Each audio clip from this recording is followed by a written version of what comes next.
These are honestly the top 20 best things that you can do that will make you a successful seller on eBay, that will advance your reselling business and grow it. These are things that we personally learned over the last 30 years of reselling.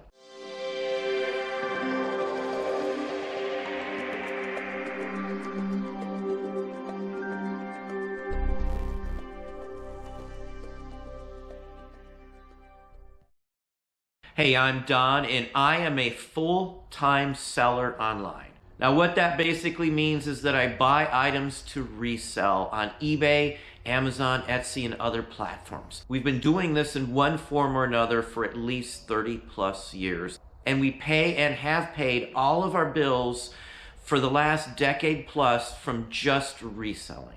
And today I'm going to tell you what I've learned from selling on eBay since the year it started and the things that made us so successful and still keep us successful right now. And without further ado, these are the top 20 best things you can do to be successful selling on eBay. Now, when it comes to inventory is huge for your business. One thing to consider is to stay away from flooded categories. If you pick a flooded category to sell in, your competition is going to be huge and you're going to be at a disadvantage already because many people in that category may already be established, may be well ahead of you.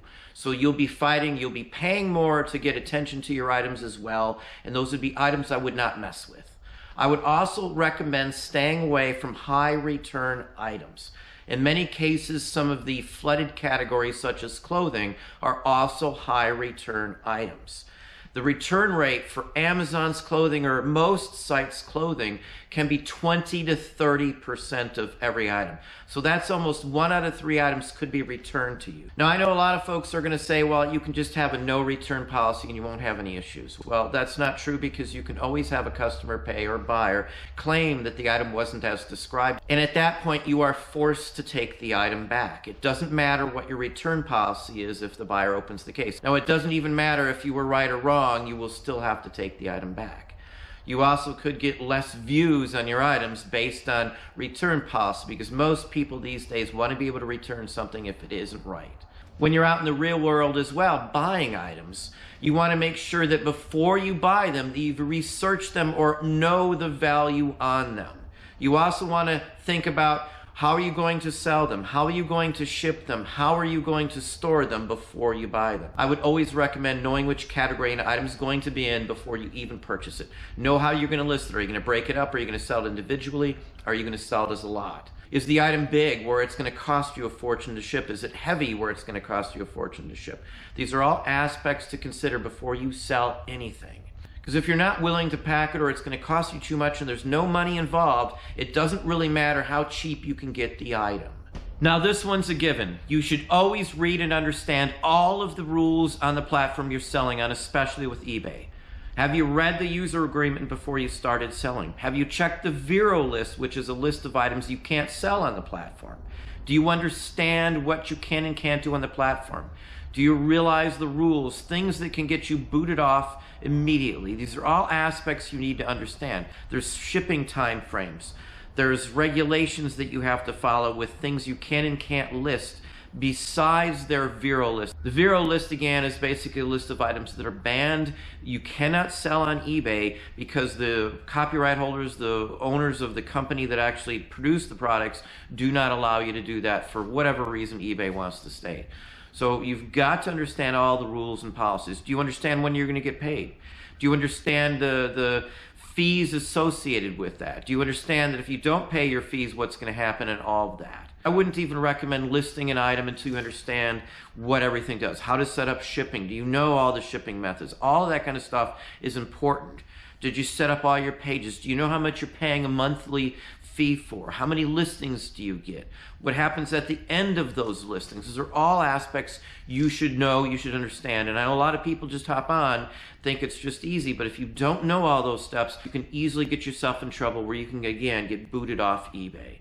It's hard to do if you follow all the rules and do what you're supposed to do, but if you just jump into something, you're going to miss something. You're going to mess up, and it's going to possibly cost you your account or at least some money or your reputation to begin with. Know your numbers. Know your numbers. Do you know what everything costs? Do you know where all your money's going to? Do you know your profit margins? Do you know and understand the best items that you are selling? Do you know what makes you the most money? Do you know what's your highest profit item? Do you know the items that cost you the most time, the most aggravation? Those are all factors into doing better. A good example of that is we used to sell clothing. It's flooded. Around where I live, it's very hard to get anything of any value. I would have pretty much starved to death if I had to live off of clothing from the area that I live in. There's not a lot of high-end people around that want to invest money in clothing. You know, it's just not a practicality of where I live. So we got out of clothing. It was very easy to see this by simply looking at the number of items that I'm selling in each category, the dollar value, the profit value as well of each item. You should also know every aspect of the fees you pay eBay itself. I've heard stories of people not even realizing that they weren't making any money because of the amount of listings that they have, and they had no clue until it was well past the time. I personally like to know where every dime in my business goes. Whether it's buying an item, I want to know where it all went, where it's at, where all the numbers break down at the end of the month. I do monthlies, I do forecasts, I always want to know my numbers. Numbers are huge. That's how you can run your business. That's how you can be successful. When stuff doesn't make me money, I stop selling it or I move to a different category. If individual items that I'm selling do not sell or just don't make me the profit margin that I want, I'll lump them together into a lot and sell them as a lot and be able to move forward and still make the profits that I want, still sell the merchandise. Far easier that way in many cases. I would honestly recommend, if you've never ran a business before, to pay for a consultation and talk to an accountant. Now, I'm not an accountant in any way, but I do have a couple that we use. One does our payroll numbers for us, we have employees, and another one is used for our taxes and income and all that kind of stuff at the end of the year. And so that's what I would recommend everybody doing. And if you know your numbers, it'll be far easier to discuss what's going on with your company, where you're at, and to find issues and ways you could actually even save money if you understand and know your numbers. You know, people list things that take them a ton of time to list, and they're losing their profit margins through the amount of time that it takes them to get them up. Many people are selling items that, you know, high return rate, high damage rate, and they're not looking again back at what things costs. You know, we're always looking at the numbers to figure out where we're at with whatever we're selling. If one item has dropped in, you know, profit margin or the amount of sales we're getting into it, we might check into why that's happening and either try to improve it or put some more effort into other items that are selling better and have an increased amount of profit. But you can't do any of this. You can't even look at or process the fact of growing your business if you don't know your numbers, you don't understand them. When the accountant calls and wonders what's with this or what you claim here, and you don't know the numbers, you don't know where that money went or what actually that was for, you know, it's not going to help you at all. It's going to set you back every time that happens. Another big one is to know the shipping rules and regulations before you sell or ship anything out the door. Some items cannot be shipped out of this country, so if you plan on shipping internationally as well or selling internationally, you need to understand the rules and regulations. You also have to keep in mind on eBay, even if you're basically a U.S. Seller, there are buyers that can come in and have things purchased from a purchaser here, like a Shop America or Shop Airlines, one of those services, and they still have to comply. Whatever you ship out still has to comply with the international shipping for those items. So always understand what you can and can't ship overseas to save yourself time and money, as well as here in this country. Media mail is not for video games. It's not for toys. That's a big one that people misuse all the time. Shipping rules and regulations as well state that you can't wrongly use priority of shipping supplies for other services. So if you're getting the free boxes from, you know, the post office, priority boxes and padded envelopes and things like that, and just wrapping them up over something else or using the padded envelopes to cushion and package other items for free cushion material, that's basically a violation of the rules and laws regulating the shipment of items. That can, again, get you in trouble. It could fine you. You could be denied service of certain types. It could pretty much go after your business. So things you don't want to do. Know the rules and regulations. Countries like Italy, you can't ship wooden items and many toys. Germany, there's many items you can't ship related to World War II. England, you can't ship items that are metal and in the shape of a gun. Even, let's say it's a cigarette lighter that looks like a gun. It'll never get through the import-export aspect. It'll get stuck in customs and get sent back. If you're sending items out of the US off of eBay and for some reason the address is in non-US characters, non-English characters, characters that can't be identified or that you don't know what they are, that can't be shipped either. It won't get through customs. You know, get your weights right. The sizes have to be right too. Just like if you put a price for the cost of shipping on eBay and you're wrong because you didn't research size-wise and it's actually going to cost you $15, $20 more, that could be all of your profits out the door because you didn't understand how shipping worked. So we don't lose money. We always are safe with how we ship and everything. If we don't know what it's going to, cost to ship or the exact weight, we figure it out ahead of time before we list the item. Now, we do calculated shipping for everything as well. And honestly, I would recommend it. I know people do free shipping, but whenever shipping prices change, then you've got to recalculate them all. And many times, depending on the item's weight and such forth, you may have to do them manually one by one or in small groups, so it can take you a lot of time. And prices these days have been constantly changing. We have another price change coming up next month, or I think the month after. So 2 or 3 price changes a year could be increasing the cost and lowering your profit margins if you're not adjusting the price when that happens if you're doing free shipping. We do calculated shipping and I never have to worry about what's going on because it's based at whatever the current rate is of shipping, and I never have to go back in and mess with it. Once I know that the prices are right, or my weights are right, I should say, based on everything that's going to have to be used to pack that item, off I go. Now, when it comes to cameras, scanners, your cell phone, whatever you're using to capture the items that you're selling, the images of those items, whether you're scanning with a flatbed, a duplex, a digitizer, your phone, a DSLR camera, get the best one that you can afford. Research them. Get the best one that you can afford, because that will give you the best results and it will give you the most return on your investment. The items that sell best, even from like national companies, are ones that have nice, bright, beautiful looking images, ones that just pop out. And spending the most to get the best one, the best device you can get, is going to give you a high return on your investment. You'll do far better than your competitors who have dark, grainy images, who don't edit them properly, or have a bunch of clutter in the image. Whatever you're selling, only have that in your images. I personally use Amazon standard. 85% of whatever image I upload to Amazon needs to be of the item itself. The other 15% should just be white background, nothing else. Don't clutter it up. Don't stage it with a doily or a bunch of other stuff in it. That's fine on Etsy and other places, and it does very well on other platforms, but not on eBay. Now, another one that's overlooked by most people is your shipping aspect. Now, we have a stated shipping time span. So every day at 11 o'clock, anything that's paid for the prior day after 11, all the way up to 11, is shipped out at that point.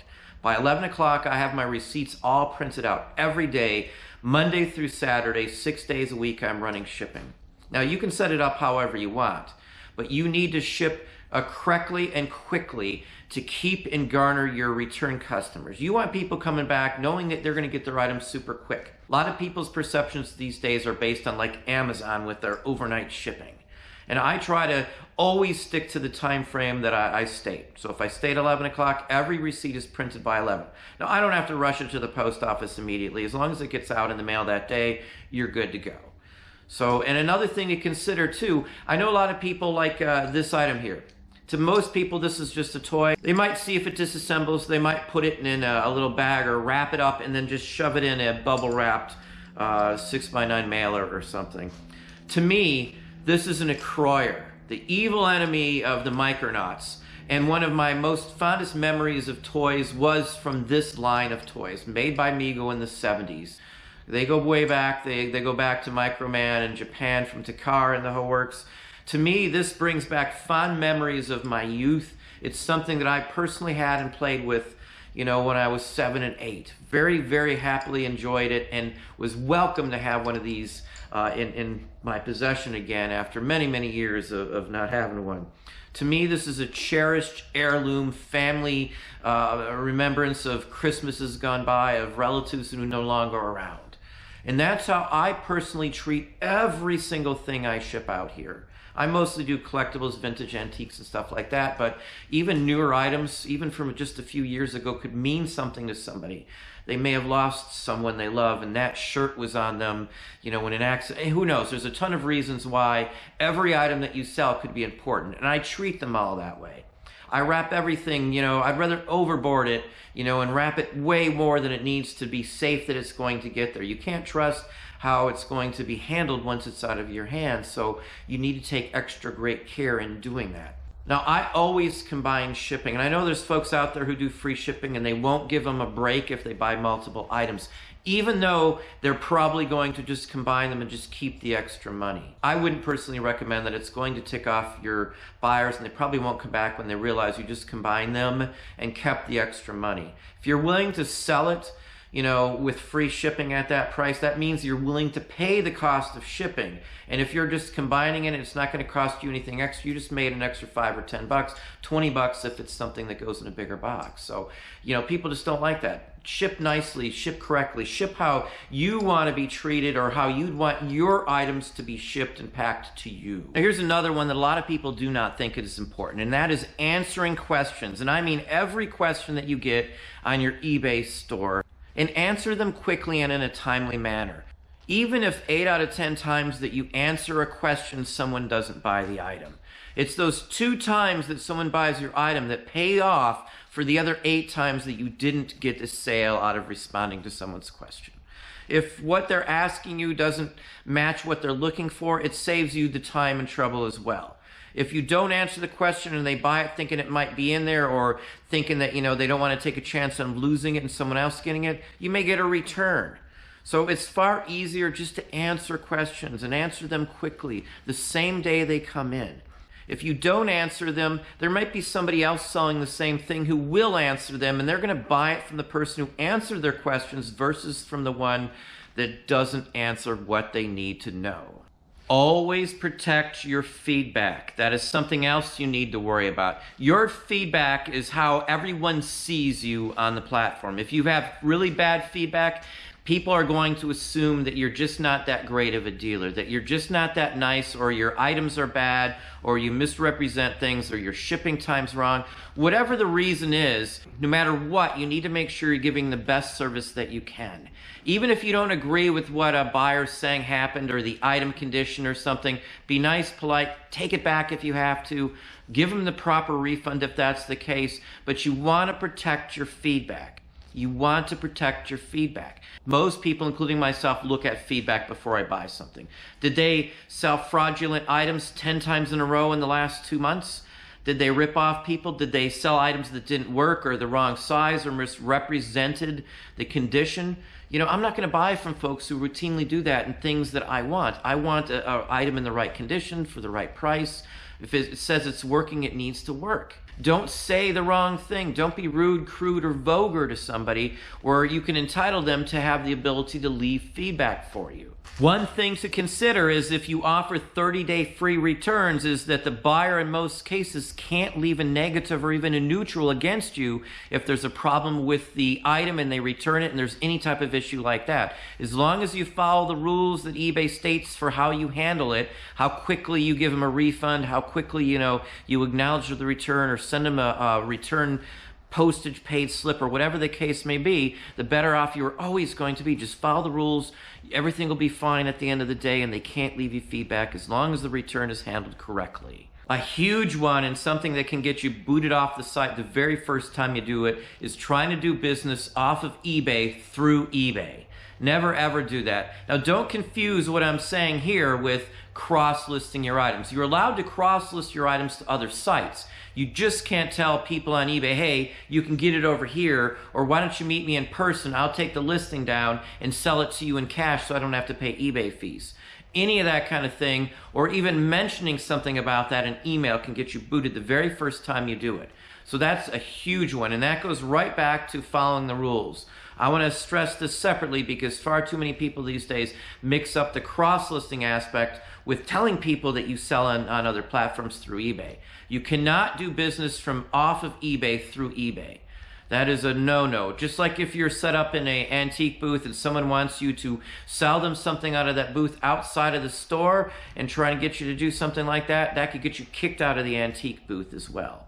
Those antique malls have a policy, no outside business for what's in the store. Now, you can rotate that stuff and put it somewhere else or pull it out at the end of the month or whatever the case may be, but you can't rush in there, grab something, pull it somewhere else. Same thing that eBay says. Now, as simple as this one sounds, many people aren't aware of a lot of these aspects, and that is to make sure that you're legally running your business. If you're doing this to make an income, to pay your bills, it's a business and you have to have a local business license probably, maybe a city, a county license. You might need a state license. You might need a federal TIN number or employee number if you have workers or anything else like that. So make sure if you're running a business like this on eBay, even if it's just on eBay, that you have all the proper licenses that you need, all the tax ID you need to be able to pay your taxes properly and to report them as business income. Huge, huge, huge. This one could shut you down. Even if eBay doesn't personally ask for your license or your tax ID number or anything else like that, you still have to have it. Checking your pricing structure is something you constantly need to do. On Amazon and other sites, they have repricers that you can use that will adjust the price based on what your competitors have things priced on. Now on eBay, you can kind of do that if you run your listings through another site like say InkFrog or Shopify or something. But overall, you kind of have to pay attention to what the pricing structure is of those items. Many times an item can be a hot item or a fad at certain points, and then the price can skyrocket or drop to nothing.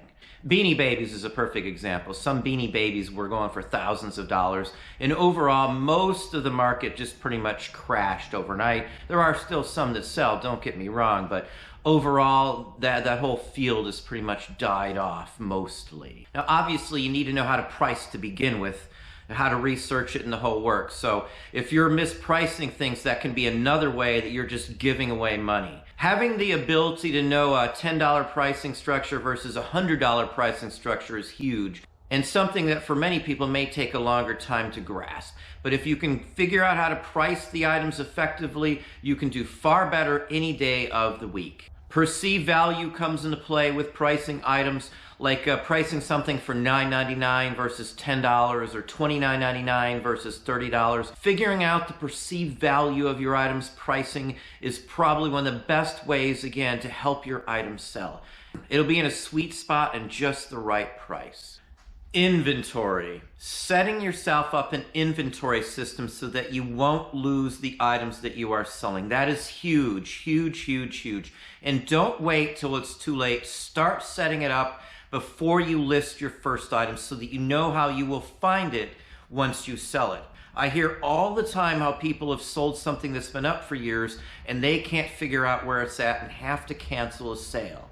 Canceling a sale on eBay can get you a ding because you are out of the item, and checking a different reason and why you're out, like the buyer asked you to cancel it, can also get you in trouble if the buyer complains and files a complaint with eBay. It'll be very easy to see that you don't have it unless that buyer physically told you to cancel that sale.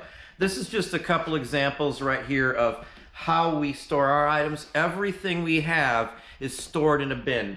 Now, small items are stored in a small bin. I'll show you some big items in just a minute here to give you another idea. But everything that's in this bin is numbered on the outside, so it tells you what's in here. P152 to P156. When I open it, there's a tab for each one of those numbers as well, so I can instantly pull something that's been listed 10 years ago and find it within 20 seconds. Now here's a bigger bin. Same principle. It has the numbers. It says what's in here. When I open it up or look on the inside, I've got numbers in each bag. If there's subdivisions inside the bags, like smaller bags, those will be listed on the outside of the inner bag. Just like I'm researching the price on everything and how I'm going to sell it, I'm always thinking ahead before I buy something, how am I going to store it? Is there a safe way to store it? I don't mess with a lot of breakables and figurines and things like that that have a high chance on breaking or are extremely fragile, because I don't want an accident happening here in the warehouse or our new eBay building again, which was paid for through reselling. I don't want something to happen while I have it in my possession and have to cancel a sale due to my mistake. Being able to find them, though, is the key to being successful. You don't want to cancel. You don't want to be late on shipping something out because it's taking you 2 days to figure out where it was at. Now, another huge one where a lot of people make a mistake and falter, and something, again, that could crush your business, is not paying your taxes timely. You're self-employed if this is all you're doing. We've been self-employed for 18 years now at this point. It gets easier every year. We figured out all the tax breaks and things that we can take. As a self-employed person, you actually come out ahead as opposed to working for somebody else. You buy a house, you get a break on your interest, you get a break on taxes. The stuff, it just goes on, and it adds up. The better, the longer you do this. But being able to pay your taxes and to properly report every dime you make is essential. The only reason we are where we're at and we were able to buy a massive eBay building and property, land, and a house is because we are honest with our taxes and reported all that income that most people try to cover up. Report it, pay it. And I would also recommend everybody paying your taxes quarterly ahead of time, so that at the end of the year, you're not rushing trying to come up with $20,000 in cash payment to the IRS to cover your taxes. If you pay it, I think after the 15th of January for the prior year, there's a penalty, and it can be a big penalty. It can also cause other issues like them auditing you for issues like that. Why didn't you pay it ahead of time? What kind of businesses are you running if you're not thinking ahead? Thinking ahead in this business is huge. We're always thinking about it, even starting January, what our plans are for the whole rest of the year, all the way to filing our taxes the following year. Pay your taxes on time. Don't get into the cut where you can't pay it. You've got an extension. You've got penalties coming along, because it's going to cause a lot of grief and headache and worry in you, and you might not be able to function normally at reselling. And it's just, don't put any more headaches on yourself. Do what you're supposed to do. Don't try to cover up. Report it. You'll have better standing for financial basis if you need to get a loan for equipment or a vehicle for your business or a building or rentals, whatever. Your financial statements, your numbers will look good to somebody else, and you'll do far better. You'll get a better interest rate if you get a mortgage, especially for business and stuff like that. They'll be bending over backwards trying to help you if you're at the top tier of this. If your credit report comes back, if your taxes are paid on time, if you're up and up with the government, if you're reporting enough income based on the average for people in your field. If you're trying to cheat on your taxes or not report stuff, that as well will end your business very quickly. Backing up your listings as well is something you need to do. If this is how you pay your bills like we do, this is how all of your income comes in through this type of business, back it up. We use a third-party app. We also have our items actually stored in another platform as well. We have a Shopify. We do use InkFrog. I don't get any commission from saying that. I have no deals with them, but I've used them for years, and they do what they say they do. So we have a backup. So if eBay loses anything, I can pump it back to the site. Frustrating or not, you'll have to do that at some point, I would personally guess. If you were around probably 3 or 4 years ago, eBay lost tens of millions of people's photos. You only had the one main image, and all the rest of your images were gone from listings, and it happened on some sort of update or relist process. They've missed listings and things like that. It happens. When eBay's auto-relist feature or you end and sell similar, at that point there could be a duplicate listing created. One could disappear or something like that. So it's always best to have everything backed up. If eBay were to, lose all your listings, or God forbid you mess something up and get booted from the platform, you'd still have your listings and you could take them elsewhere. Be honest with your listings, your titles, and your descriptions. That's very, very important. You don't want to confuse, you don't want to mislead, you don't want to intentionally put words in your title just trying to get more attention or to get the item sold. That can be considered spamming, and you could actually get dinged for something like that if that's what you do all the time. Somebody could report it as spamming as well. One thing I see all the time as a seller and a collector of antique uniform buttons is that maybe 75% or a little higher than that even of buttons listed as Civil War, for example, are not from the Civil War. The person listing them is just throwing it in there based on looking at somebody else's listing and not even knowing the article that they're selling. You sell that to somebody, and at the end of the day, it's not legit. They take it and have it inspected or looked at. They found out that you basically ripped them off. Whether you know you did it or not, don't put something in a title, don't put something in the description unless you're 100% sure that's actually what it is. Best take on it, if you don't know what it is, don't list it until you do. They can report the item as being not as described, and then they can leave you a negative feedback. And I know it happens all the time where somebody puts something in a title just trying to get a little push. But if it's not what it is, or it's not what you say it is, or like an artist, like artwork on a postcard or artwork on a magazine cover, I see people put a name of an artist as, you know, who they assume that the cover's by. If it's not by that person, you're misidentifying it. It's not as described, and again, you can get a ding, a return, have to cover the costs, and the whole works. Now, if you haven't run a business or you haven't been in the real world, brick and mortar or something, there may be a whole aspect of running a business online that you're missing, and that is a marketing strategy. No matter what you sell, whether it's antiques and collectibles, you've got to have a draw or some other in these days to get attention to your listings. Some people end up, depending on the category they sell, and let's say you're in a flooded category, they'll have to promote their listings on eBay, meaning they're going to promote it by paying eBay extra money to sell it. The higher percentage of money you offer eBay to sell it, let's say you want to spend 20% of your profits to promote the listing, you might have a better chance in selling it. Now, if everybody's promoting it, trying to get that same chance, it's not going to work very well. That's why I say just staying away from flooded categories is always the best case. Now, I don't do promoted listings at all. Now, I did test them for almost a month, and it actually dropped my sales from how I am personally doing my business now. If you're not sure if something's going to work, test it out and try it. Even if someone you know says it works for them and you should do it because it's going to work for you, it may not work for you. Everything is conditional on the items you sell, your feedback, your responses, how often you list new or address your listings or touch them or update them or any of that kind of stuff. So every store is different. So if you do this action, it may not give you the same results that someone else doing the same action would get. So test it all out. We do sales in markdown, and it does work for a lot of people depending on what you sell. But we have to have a specific price structure to allow for discounts and things like that to be baked into our original list price. If I'm going to allow a discount or mark it down at some point, I can't list it for my bottom price. I have to list it higher than I would take for it, so I have room to, take offers and counter offers and, go back and forth with it, or run a sales and markdown as I stated. These are all aspects of a marketing strategy.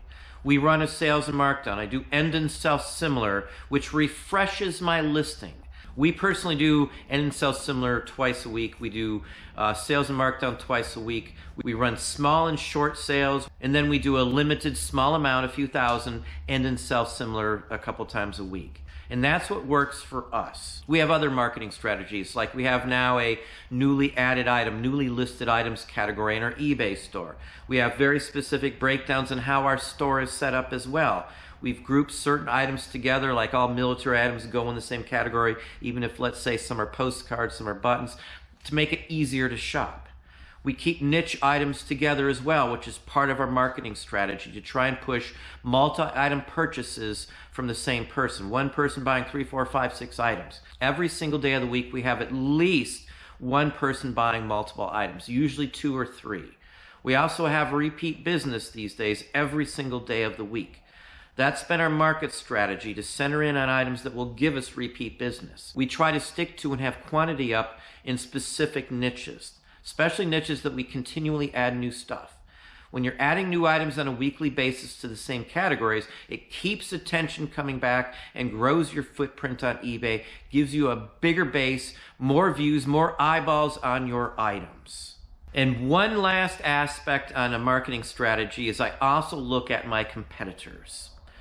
If you're unaware, big business has done that for years. Like a gas station. The manager of gas stations, truck stops, and places like that will travel around and view what other places have their gas price set at, or LP gas, or whatever the case they're selling for, like RV stops and semis and things. What are their parts priced at? Are they competitive? Good example, if let's say you're selling something that 20 other people have for sale, and your item's twice as much as everybody else, you're not paying attention to the overall aspect of value of your item. Yours isn't going to sell because 20 other people have it half the price. And that comes again back to having a market strategy where you keep the level of your items within a certain range. You can, as I said, though, mark them up so you can use a sales strategy to mark them down at specific times. That's a perceived value issue. Wow, it's on sale for 35% off. Well, that 35% off, if you priced it right, may just lower it down to your normal asking price for that item. Perceived value is at play in this case as well. Now, if you're in this for the long haul, this is really what you want to do. You're motivated, you've got the drive to do this. What you should always be thinking about is the future. You should be looking at fourth quarter, even in January. You should be thinking about what could you do if something happens with certain categories of items that you're selling. We do projections starting on the second or third day of the month. We add up the total sales for the first 3 days, we divide by 3, and then we multiply that number times the days in the month. And that gives us what the end of the month sales results should be. You can check it every day after the second day of the month and go up or down and see where you're at. If those numbers are going down, you're going to have to pivot and add something else to your sales. You're going to have to run a sale. You're going to have to do something to keep those numbers going in the right direction. This goes right along with those who have a summer slowdown. Not everybody has a summer slowdown. Many people will pivot with what they sell when the seasons change. If you're selling winter clothing, these days most people from another country aren't going to be grabbing it from over here because of cost of shipping and things like that. So if you sell winter clothing, you're going to have to pivot to summer goods if that's what you're selling. Home goods, if you sell home goods throughout summer and the regular times of the year, you may have to pivot for Christmas or for holidays and seasonal. You're always thinking ahead though. When big companies are out there, even Walmart and places like that, when they're going out to buy toys for their inventory for the following Christmas, they may be doing that a year and a half in advance.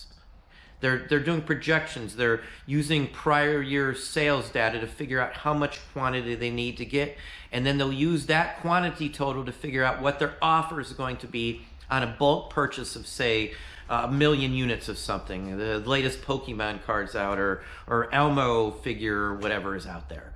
You've got to do the same thing. Now, we do RA, retail arbitrage, so I'm always looking ahead at what's going out. A lot of things that go out are seasonal based. So I'm always looking ahead after Christmas markdowns and things like that. You can project a lot of this. As I said, you can project your sales. You can do forecasts on what you should be doing. You can set stuff aside to list for Christmas because you'll get more money, 20% increase in value off your items come Christmas time. Some RA items we've set aside and waited till the value went up.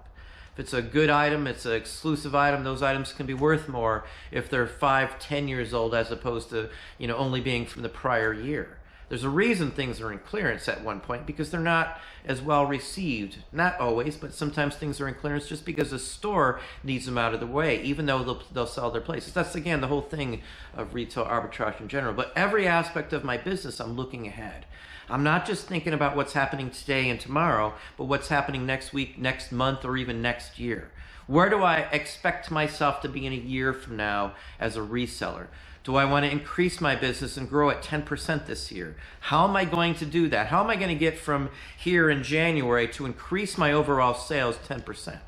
If you're doing 100,000 in sales a year, you want to get it to 110 by the end of the year. That's a pretty good thing to be looking forward to. That's a goal and something that can help you and something everybody should have. How am I going to do that? Well, I'd look at, what can I raise the price of items that I'm selling? Can I sell better items? Do I have to list more items?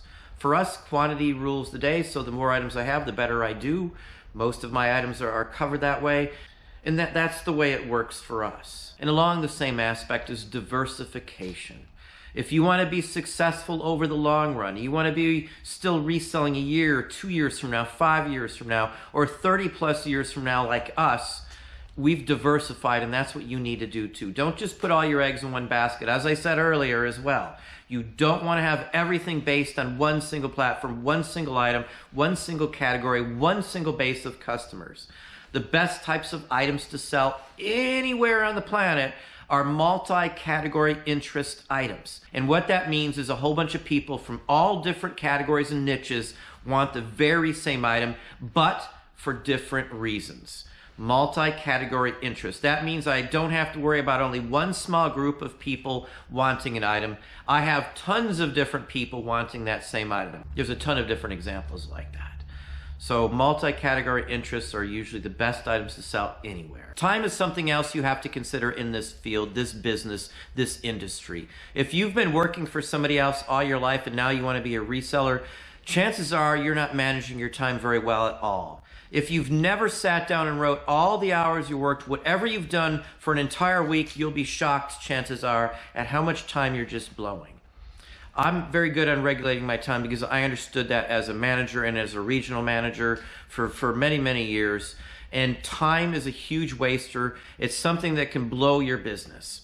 If you're spending a ton of time listing things, for an example, that are making you just a few dollars, and instead you could have been listing things that make you a couple $100, you're just throwing your time away. A lot of people who work out of their house can't, break down the family time versus business time. If you want to sit down for a minute and take a break and you're watching TV, it may end up being 20 or 30 minutes you're sitting there watching TV or talking. I'd rather do all that at the end of the day and just enjoy myself instead of taking little tiny breaks. I just try to go straight on through and be done with it. I try to do everything as easy, as quick as possible. I try to list things that take less photos and less time to get up. I like to list things that I don't have to spend a great effort in. This all saves me time and makes me more money. The more time I save means the more items I can get up, or the more items I can source, or the more anything. If I'm out in public sourcing or something, I try to just go, get what I'm there for, and come back. Unless it's trying to drum up more business or something, I don't waste time in public. I don't chit chat or anything else while I'm working. If I couldn't do it while I was working for somebody else, I don't do it when I'm working for myself. I want to make the most money as I can from the time I'm using for my business because I'm away from my family when I'm doing that. If I'm wasting time, I'm wasting time away from my family. I'd rather just get it all done, make as much money as I can, get the biggest profits I can from the items, and then spend my time with my family whenever I need to or want to, or whatever the case may be. If you don't track your time and you've never written down, I can almost guarantee you're blowing a ton of time every single week. I've known people who wrote it down for the first time and realized they were wasting 9 or 10 hours of time a week just with stuff that wasn't making them anything in return. And lastly, I'm going to throw these two kind of together here. Now, mostly what we sell would be considered long tail items. Long tail items, meaning that I'll buy them, I'll probably sell a few right away and get my money back from the entire purchase, but the rest of them will sit and sell over a time frame. I've got items that we've been selling, from one single purchase for the last 15 or 20 years. We sold some, made a bunch of money when we first bought them, and then the rest sold over time. Well, everybody can't do that. If you're just starting off, chances are you've got to flip it as quick as possible. You don't want something sitting around for months, years. You want it to flip quick so you can get the money back, keep the revenue going to buy more items, to keep growing your business. You've got to understand on what you're buying, whether it be quick sell or long tail. If you're new, you want the quick flip. If you've been around for a while, you'll probably have a lot more listings and you can afford to add a ton more long tail items. We worked ourselves up. We did the quick flip until we could push it for long tail. And what's the difference? What does it matter whether it's quick flip or long tail?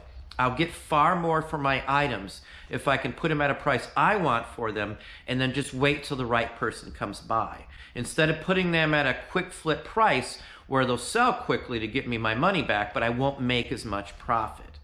At some point, you're going to have enough stuff up, hopefully the good stuff, that you'll be able to run all long tail items, so you'll get the most out of your items you can at that point. And that's exactly what we do. We routinely sell items for far more than other people who are selling the exact same items. We can list items higher than other folks who have them up currently and still sell them quicker because of other factors in our business, which I've mentioned throughout this video.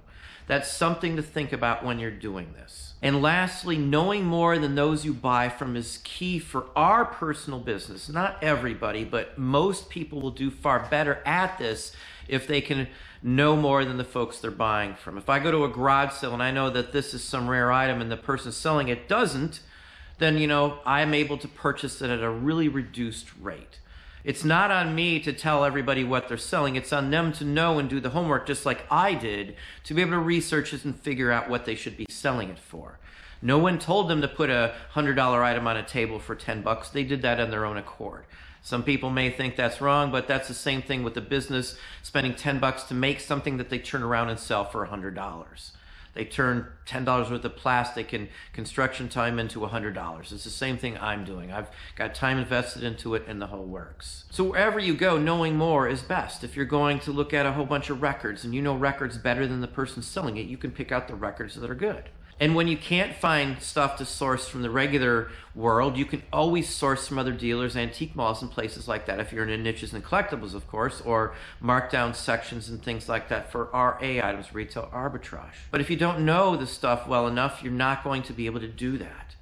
So if I'm on a downtime and I can't find a source because it's the middle of winter and there's no garage sales, and garage sales are where I usually go, I can go to a dealer who doesn't know everything he has and pick out the stuff and cherry pick their booths, go to a flea market or a festival or fair for antiques, collectibles, or whatever, and cherry pick those types of places and buy the best stuff myself and turn around and make the profits on those as well. But again, it takes you knowing and investing in that. That's what this business is about, knowing as much as you can about what you're doing.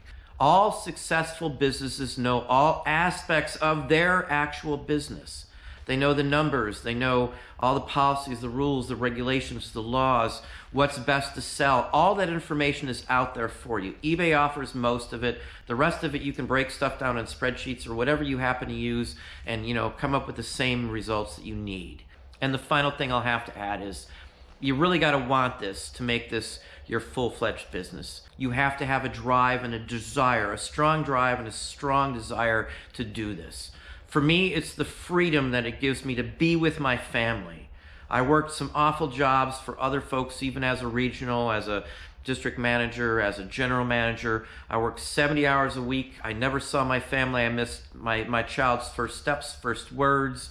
I wasn't there when they were sick. All sorts of different things that I missed in my life because I worked for somebody else. And at the end of that, I didn't have a lot of money to show for it. So my desire, my want, my push to do this is to have my time as my time and not to be giving it to somebody else to make money off of my personal time. I control what I do. I'm able to expand it to get my own business, my own building, my own house, property, everything, all from being able to center in on the things I just told you. It's not a fantasy. This is real life for me. This is all I do these days, totally, and it covers everything. But that desire is there. I don't want my kids to need or want something. I don't want my family to be in a dire situation. I want to be able to help them. I want to be able to supply whatever they need, and this is what does it. Working for somebody else just doesn't give me the freedom that I want. I don't need to be rich. I never in my wildest dreams have dreamt about being rich. I just want to be comfortable. I just want to have, the freedom and the ability to do what I want when I want. I don't want a yacht. I don't want some big mansion. I'm happy with an old country style house, Victorian and all. It doesn't matter to me, the rest of it. If you're looking for some fantasy world where you're a multi-millionaire as a reseller, the majority of people will never attain that level of success doing this. Well, there we have it. Hopefully that honestly and sincerely gave you some help, some ideas, some thoughts. If you enjoyed this video, please hit that like button down below. You can also hit the bell icon to be notified if I post new content or go live. Subscribe and tell all your friends.